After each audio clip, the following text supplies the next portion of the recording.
You're listening to This Naked Mind with Annie Grace.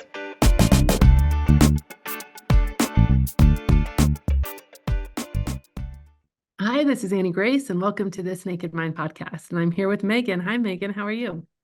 Hi, Annie. I'm really well. Thank you for having me. I'm so glad that you're here. So why don't you take us sort of back to the beginning in your relationship with alcohol? Where did it all start for you? Yes, right. Well, the actual beginning of my drinking, I was 18. That was my first drink. So kind of later than a lot of my friends and a lot of people in general.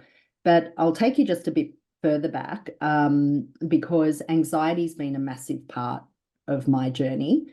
So when I was younger, probably around the age of 6, we had a break-in at my house, and then my brother was hit by a car, and he was fine, thank God. He was fine, but it was something that I really internalized, and I hadn't thought about it until, I started on this journey. And I think those two things happening really started an anxiety disorder for me, but really made me feel unsafe in the world. And that continued through my childhood, just in different ways. And no one knew this in my family. So I never talked to my mum about what happened. My dad was there, but he was always at work. So he had a really big job, but I was close to my mum, but it just never came up. And I don't know if that was the time or, back in the 80s or 70s, even at the time, that we didn't talk about things that had happened. So I took it with me, and I was really anxious as a kid, but I hid it. So I was always worried if my mum left the house. When I got a bit older as a teenager and my parents went out, I was worried. There was always an underlying worry for me. I think looking back, I felt I had to protect everyone and, save the world. So then at 17, I was always quite outgoing. And at school, I really loved to get up in front of the class. We had what was called the daily notices. So this is when I was a teenager, 17. I loved to get up and read them. And then one day, out of the blue, I stood up with my paper and it shook. And that was the beginning of a social anxiety for me. And I know it, to some people, it doesn't sound a lot, but that changed everything in my life. Because from that day forward, I had to avoid at all costs any situation where I might shake. So yeah, it was a lot to take on. And also, I didn't know what had happened. It literally hit me out of nowhere. And my mum was really great, because obviously I'd go home and it did affect me, because in our leaving year at school in Australia, year 12, it's called the HSC. We have exams, and one of them was an oral exam, and I had to choose a poem, recite it to the class, and I practiced, and I was really good. I was really good in the mirror, but I couldn't do it. And the avoidance around that and the crying at home, and my mum couldn't help but know something was wrong. So she did the right thing, and she got me a psychologist, but I never got past that. And so that social phobia, it was called at the time, really followed me. So at 18, when I had my first drink, it was on a camping trip just after we'd finished school, and I was with a bunch of friends. And my mum will still tell me that I'd always said, I don't like alcohol. I don't want to go to parties. Like when I was a younger teen, I knew my friends were drinking and I just didn't like it.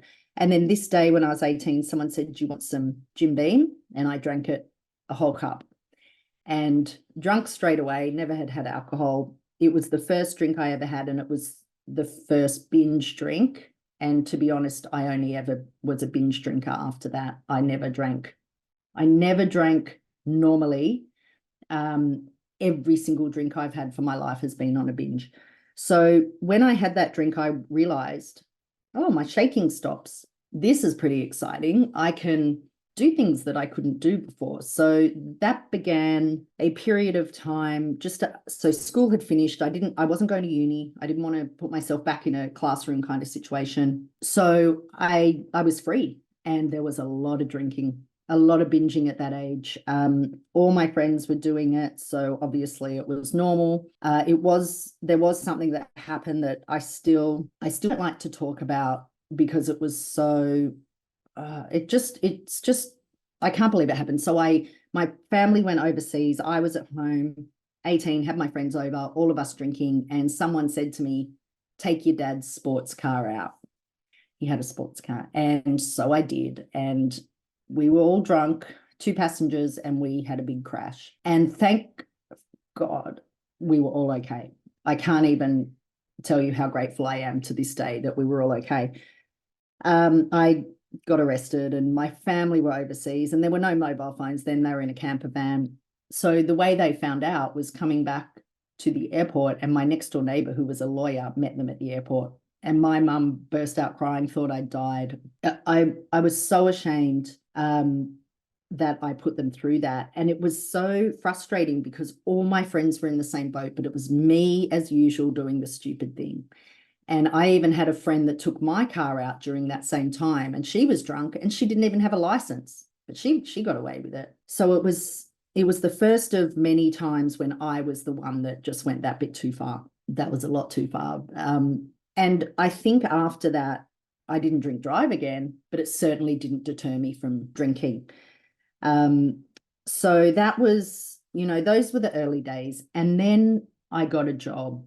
And that was really hard because at this point I was not a daily drinker. I was young. I certainly socialized a lot. And when I did, I drank, but I could have weeks off. It wasn't a thing. So then I started working and I still had this social phobia, but I couldn't drink through it. So I had to go to work and do things that were incredibly hard. And they're going to sound really minor, but I couldn't carry coffee to my boss because I'd shake.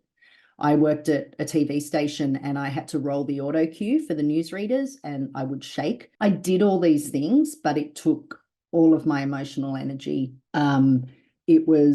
I hid it from the world. And then Friday would come and I'd just get smashed because I'd been so traumatized almost. It was traumatizing time in my life. So I managed to get through a couple of years working, and I loved it. I loved working in TV, but every day I was in fight or flight because I was worried I'd have to do something that people would see my shaking. And weirdly enough, to this day, people will still say to me, I didn't know you had that issue, but it changed everything for me. And then I took off overseas at 23 to, I think subconsciously, to get away from this fear, this horrible fear. So I went traveling for 2 years with my cousin. There was a time I remember really well. We didn't have a lot of money. So we went traveling around Europe for 2 months. And there was this time in Prague that we found some really cheap food and we were like, a baked dinner for £1 or whatever it was at the time. We can do this. This is, within our budget. Now we still had managed to drink on and off because that was our priority. But this particular night, it was just going to be at a restaurant eating some really nice food that we hadn't had for a long time. And I still remember sitting around this big table and thinking, I can't pick the food up. I can't hold a knife and fork because I'll shake. And I did not eat. And my cousin never knew. I said, I feel sick. And all I wanted to do was eat, but getting that food to my mouth with really bad shaking, I couldn't do it. And I didn't have the option of having a drink. That didn't occur to me back then. Thankfully, if I'd thought of medicating back then, I might have been a day drinker at 20, you know what I mean? Because that was the one thing that stopped the shaking. But there was no option at this point. And even if I had decided that we could afford a drink, I couldn't have picked up the drink in that restaurant because everyone was around this big table and I felt all eyes were on me. So that's just an example of where this horrible anxiety stopped me living life, I guess. And I can still see the food. I wanted it so badly, but I didn't eat it. So towards the end of my time there, I did meet someone. I came home pregnant at 24 with my daughter, who's now 25. And I don't know if it was subconscious, but I think I wanted to come home with something to do, something that I had purpose with. So having a baby, it stopped me drinking. I didn't need alcohol because back then it wasn't daily. I was happily pregnant and not thinking of alcohol. Had my daughter. For the first year, it was amazing. And then I started going out again. So not often, but every few weeks I'd go out and get smashed. That was the only way I knew.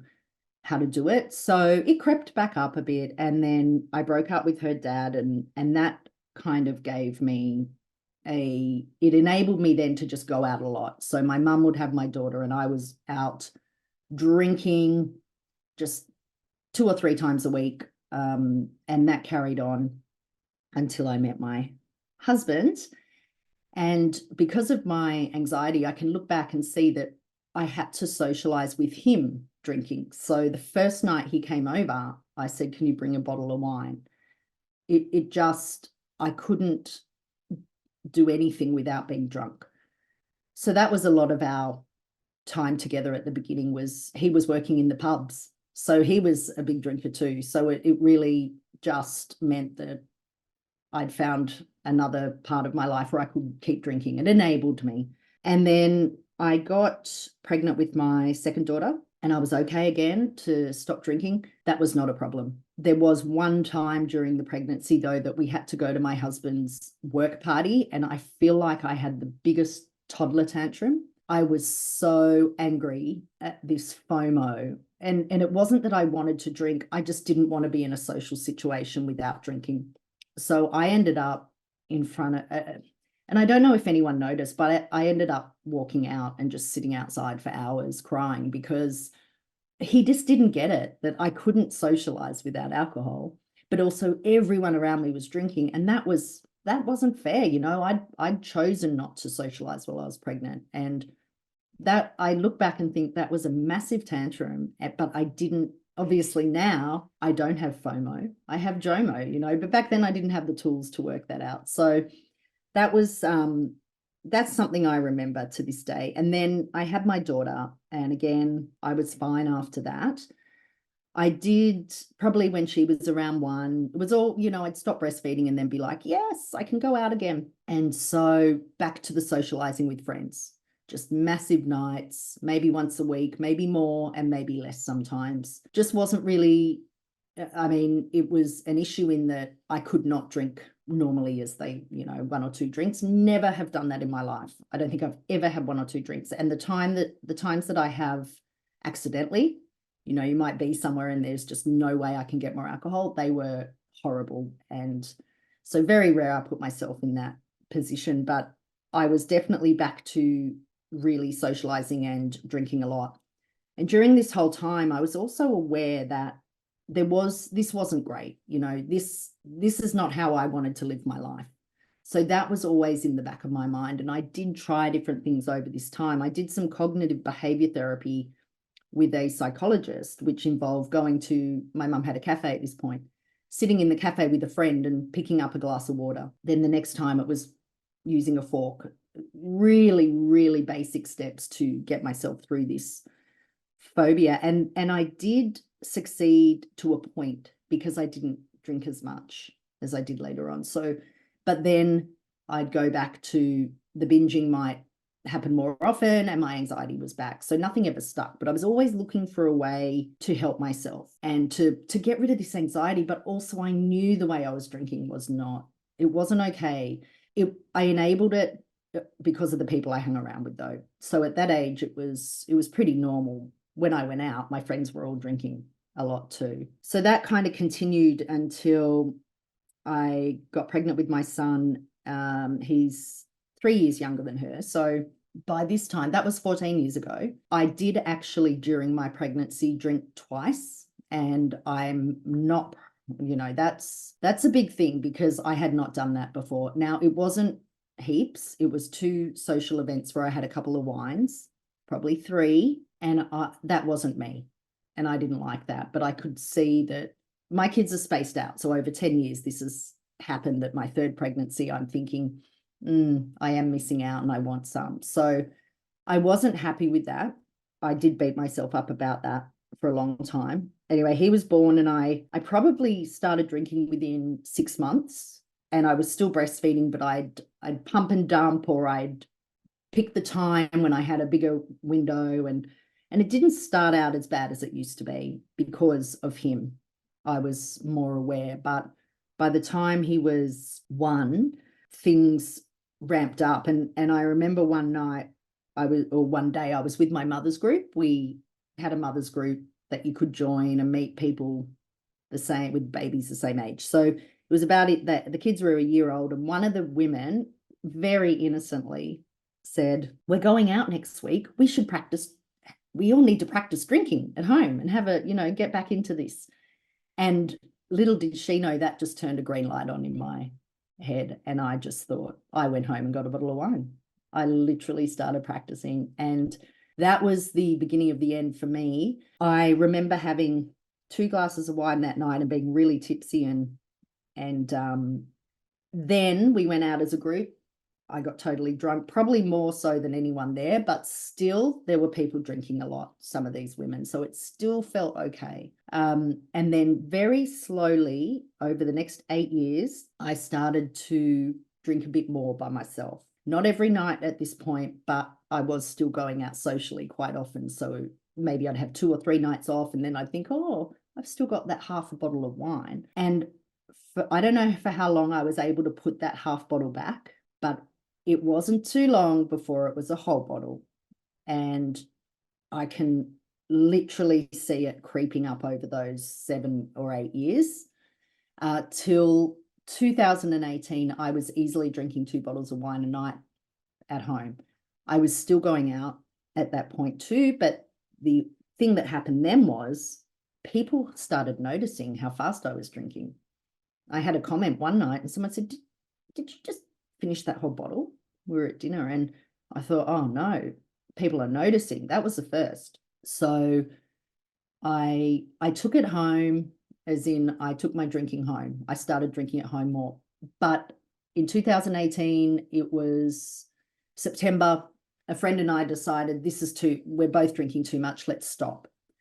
So I had a break for 4.5 months in 2018, and I didn't find this naked mind at that time.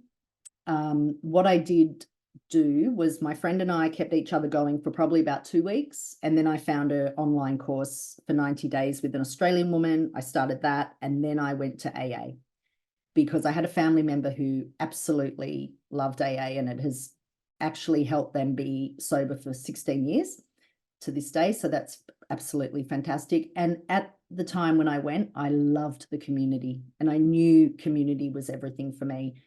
I did enjoy it. I had some really nice groups around here. I know that some people haven't had as good an experience that I did, but it wasn't hitting the nail on the head for me there. And now I know I wasn't looking at myself and my beliefs, my thoughts. So it helped me for those few months. And then one day in 2019, I went to my neighbors. It was a lovely, warm afternoon. It was actually Valentine's Day. It was my wedding anniversary. I was having marriage issues, and someone said, "Do you want a drink?" And I had a bottle of wine. And then I went downhill until that was 2019. For 2 years, I went downhill. COVID happened. That just gave me permission to drink at home. And so it got really bad that I'd have 2 bottles of wine a night. Sometimes if there was beer in the fridge, I'd have more. I was now going through a marriage breakup.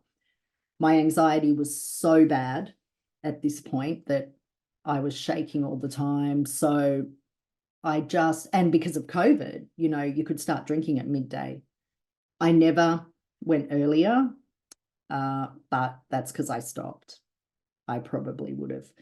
So in October 2021, or just before then, it was my birthday in September, I found this Naked Mind live alcohol experiment. I did have your book by this time, and I was also starting to listen to Audible books of other quit-lit authors. So I was into that, but I hadn't stopped. So end of September, I'd signed up. I thought my kids were out. The night before I started, I thought, right, I'm just going to get smashed by myself. And I had a bottle of vodka, fell over in the shower because you have a shower when you're drunk. I think I'd spilt something on me. So I had a shower and I fell over and broke my rib. So yeah, and I had to keep that quiet from the family. So then for the next 2 weeks, this also coincided with a COVID vaccine that gave me bursitis in my shoulder. So I literally couldn't move, but I had the alcohol experiment at that time. So I spent 2 weeks, the first 2 weeks of being unable to move, doing the alcohol experiment. Then I'd cook dinner for my kids, but I wasn't drinking. And I continued for the month, but I felt a bit better halfway through that month. Day one, I still remember of the first coach came on, and her name was Emma, and she was from Australia, and something clicked. I don't know if it was the final piece of the puzzle, and I said, that is exactly what I want to be doing with my life. And I just think over my whole life, somewhere in my subconscious, I've wanted to work around alcohol, even though I was drinking. I had a family member who was very addicted to alcohol, and I remember as a teenager thinking, that person's really lovely and sensitive, and this is ruining their life.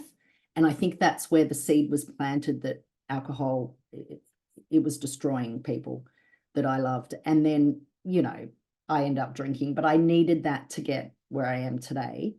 So yeah, when I saw Emma, I went, that's what I want to do. So at the end of that month, I signed up to do the coaching. I still had a couple of months after that, October, of data points. And then beginning of 2022, 2021 New Year's Eve was my last drink. So 2 years now and a few days. And I started the coaching, which changed my life. And I am here. That's my journey in a nutshell. Oh, I can't hear you. Wow, that's amazing. Just incredible. And how has it been with your anxiety and your shaking?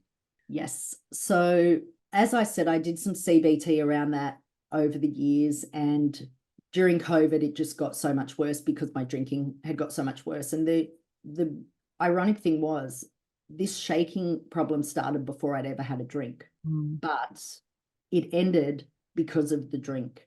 And I knew that because during the last few months of when I was drinking, I did go back to work.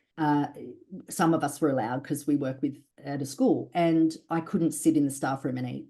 And I knew, I can't go back here. I can't go back to having to hide again. And so when I stopped, I reckon it was 3 days or 4 days, and my shaking had stopped. Obviously, there was a whole journey after that, but it just showed me how much the alcohol had contributed to that problem, even though it didn't start with alcohol. So it was a mix for me of this disorder, but the alcohol, there was no way on this earth I was getting rid of that shaking while I was drinking. And I think about 90% of it went, and then I've done a lot of work around that. And to be here talking to you, I could not have done this. I couldn't have done this 2 years ago. So it's a full circle, because at 17, I think I wanted to be a speaker of some description. I've always wanted to work with people.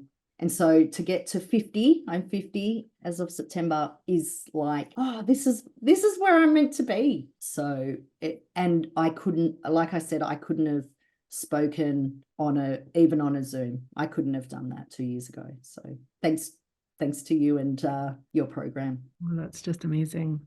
How interesting, and how interesting that alcohol was like some of the solution, but then really ended up also being the cause, because it was never fixing anything, just creating more, probably less belief that you could do it because you needed the alcohol, right? Absolutely. Wow. And how has it been for you socially? So in the end, and this is alcohol for you, I had been drinking for the confidence to socialize. And then, like so many people, it ends up isolating you, this alcohol. And you drink because you're lonely, but you're making yourself lonely by drinking. So I ended up not socializing much at all. Since stopping, I've really put in effort to connect with the people I want to be in my life. And we do a lot of walks and brunches and lunches and early dinners. And but I had my 50th in September last year, and it was the most fun I have ever had at a birthday. It was a festival, I called it. I organized a karaoke night at a Chinese restaurant. It was with all my work friends. So when I turned 40, I had a karaoke night at my house, and I ended up falling over and cutting my head. So fast forward 10 years, sober karaoke, the best night I think I've had ever. I'm always aware of I'm just curious who's drinking, who's not.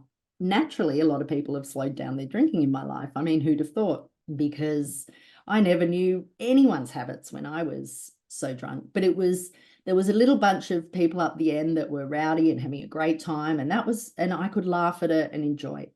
The rest of the people were like drinking just a couple. I'm like, how do you even do that? But I got up and sang. I just did everything I would have done that I didn't believe I'd be able to before giving up. It was a worry of mine. I'll lose friends. I won't be able to socialize. So that has proved to be absolutely untrue. I don't go out at night a lot. That's my preference. I do like to be at home, and I've got the kids at home, but I find that when I go out, I'm still so energetic that I'm really exhausted the next day. So I pick and choose the events I do want to go to, but I can honestly say I haven't lost friends. There's a couple that we stopped, our friendship has stopped, and that's because we were drinking buddies. And before I stopped, I'm like, I don't want to lose that. And then after stopping and looking at it and working on things, it was like, well, we don't have a lot in common. So that's naturally happened. But apart from that, I enjoy socializing. I enjoy my time on my own. And my friends have been very accepting. And I've found that a lot of them have questioned their own drinking. And some of them are on a similar journey. And then some of them just naturally reduce their drinking. So it's turned out really, really well. And then, of course, I have all my new friends in this journey, and a lot from This Naked Mind. We've got an Australian bunch, Alcohol Coaches Australia. We all meet up, and so that's been amazing. The friends I've made who have been on a similar journey are just amazing friends, authentic friendships. We're very open and raw and honest, so it's been a blessing to meet so many amazing people. I love it. That's incredible. So cool. Well, Megan, this has just been awesome. Let me ask you sort of two final questions, which is, first of all, where can people find you if they're curious about your coaching? Yeah, so I've got, my website is glassfulfilled.com.au, and the same on Instagram. And I have a podcast, which is called Not Drinking Today, which I do with another This Naked Mind coach, who actually ended up living 10 minutes away from me. You know, we met on your course and she lives down the road. So that's been amazing. So that's where you can find me. That's great. That's amazing. And then if you were going to go sort of back in time, maybe to Megan, who was like even unable to eat, or a different time of just feeling, maybe falling in the shower, and you're going to tell these versions of yourself what your life is like now, what would you say? I think an underlying thing for all of my life has been not feeling safe. So I think I would say that you are safe. You're safe. You don't have to take on everyone else's safety. You are safe. You are absolutely worthy and enough as you are. And life is there's ups and downs, but the journey we go on makes us who we are, and it's going to be okay. I think that's it. And I think I drank so much and so fast to just get rid of that feeling that I had to be in control all the time. So to be able to take that pressure off and just say, you are safe. Yeah, you don't have to be in control all the time. That's beautiful. Yeah. I love it. Well, this has just been so great. Thank you so much for coming on and sharing your story. Thank you, Annie. Thank you for everything that you've done for me that's brought me here today. Thank you so much.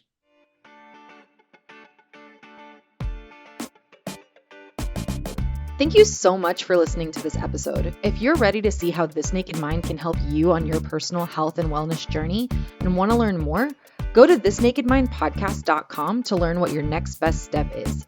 Again, that's thisnakedmindpodcast.com. We have all of our free resources, programs, social links, and more available for you there. Plus, if you have your own naked life story to share, you can submit it there as well. Until next week, stay curious.